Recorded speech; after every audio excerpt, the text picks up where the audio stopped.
আজ আমরা এমন এক প্রাচীন সভ্যতার কথা জানব, যে সভ্যতা ছিল উন্নত, পরিকল্পিত, কিন্তু আজও ইতিহাসবিদদের কাছে এক গভীর রহস্য।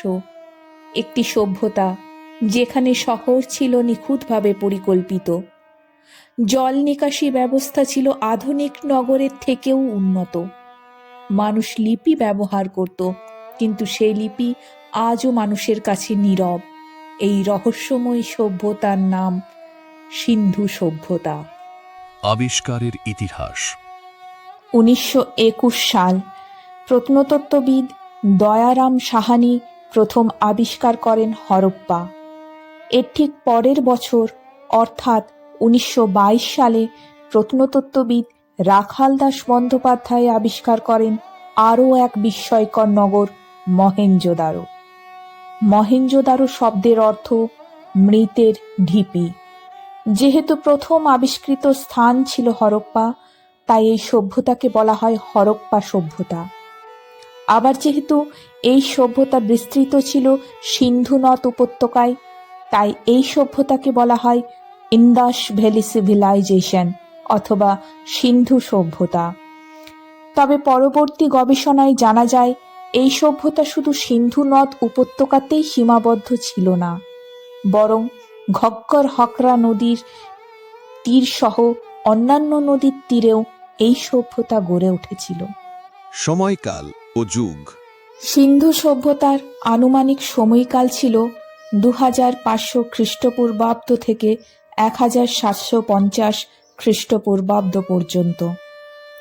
এই সভ্যতা ছিল ভারতের প্রোটো হিস্টোরিক যুগের সভ্যতা, কারণ এই সভ্যতার মানুষ লিপি ব্যবহার করত, কিন্তু সেই লিপি আজও পাঠোদ্ধার করা সম্ভব হয়নি।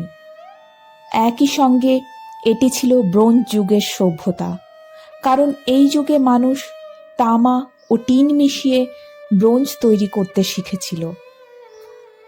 ভৌগোলিক বিস্তার।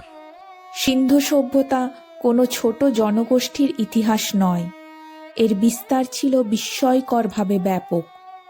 উত্তরে জম্মু কাশ্মীরের মান্ডা থেকে দক্ষিণে মহারাষ্ট্রের দাইমাবাদ পর্যন্ত, পূর্বের উত্তরপ্রদেশের আলমগীরপুর থেকে পশ্চিমের বালুচিস্তানের সুৎকাজেন্দর পর্যন্ত এর বিস্তার ছিল। এত বিশাল এলাকা জুড়ে বিস্তৃত একটি সভ্যতা প্রাচীন ভারতের ইতিহাসে সত্যিই বিরল। নদী কেন্দ্রিক মহানগর। এই সভ্যতার প্রাণ ছিল নদী।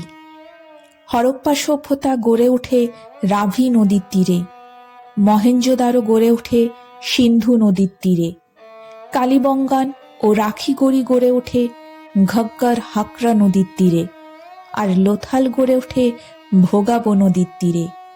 নদীই ছিল তাদের জীবন, কৃষি ও বাণিজ্যের ভিত্তি।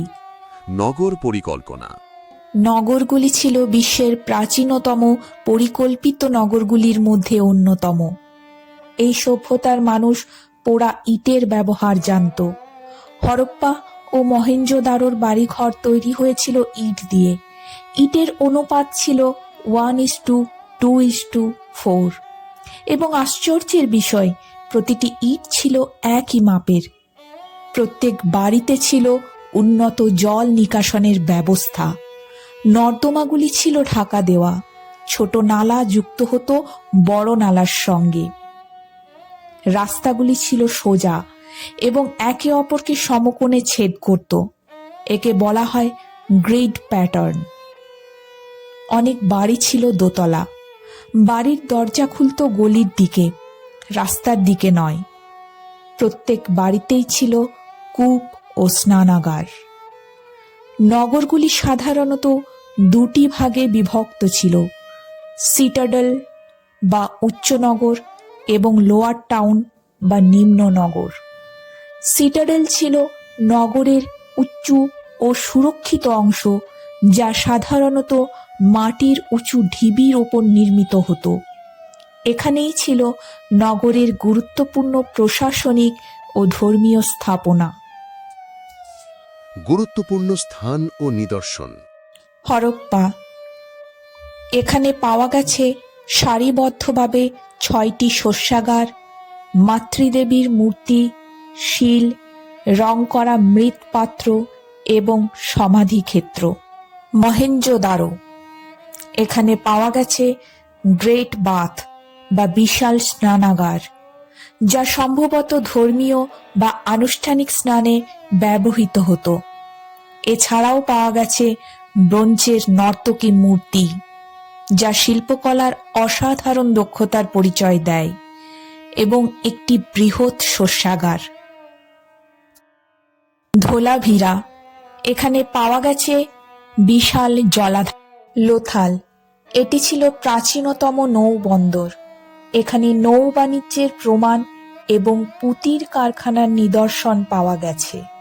কালিবঙ্গন, এখানে পাওয়া গেছে অগ্নিবেদী এবং লাঙল দ্বারা চাষের প্রমাণ। সুরকোটাডা, এখানে পাওয়া গেছে ঘোড়ার হাড়। আরেকটি বিষয় মনে রাখতে হবে, সিন্ধু সভ্যতার মানুষ লোহার ব্যবহার জানত না। কৃষি ব্যবস্থা। সিন্ধু সভ্যতার মানুষ গম, যব ও তুলা চাষ করত।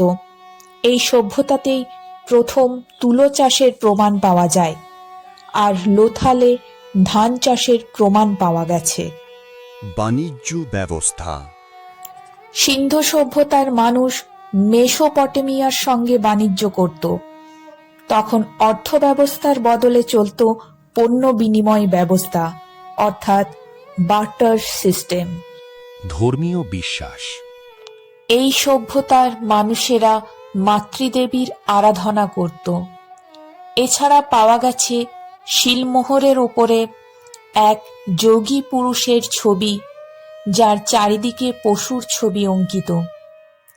এই ছবিটিকে অনেকে পশুপতি শিবের ছবি বলে মনে করেন। তবে আশ্চর্যের বিষয়, এই সভ্যতায় কোনো মন্দিরের অস্তিত্ব পাওয়া যায়নি। লিপি। হরপ্পার লিপি ছিল চিত্রলিপি। কখনো লেখা হতো ডান থেকে বামে, আবার কখনো বাম থেকে ডানে। এই লেখন পদ্ধতিকে বলা হয় বুস্ট্রফেডন। দুঃখজনকভাবে আজও এই লিপির পাঠোদ্ধার করা যায়নি। পতনের কারণ।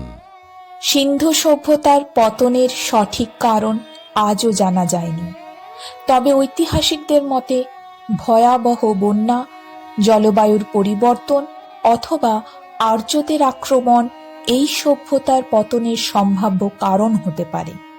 সিন্ধু সভ্যতা আমাদের শেখায় উন্নত সভ্যতাও একদিন হারিয়ে যেতে পারে, কিন্তু তার রেখে যাওয়া রহস্য মানুষকে ভাবতে বাধ্য করে শতাব্দীর পর শতাব্দী। ইতিহাসের বুকে আজও নীরবে দাঁড়িয়ে থাকা সেই নগরগুলি যেন প্রশ্ন করে, আমরা কারা ছিলাম আর কেনই বা হারিয়ে গেলাম।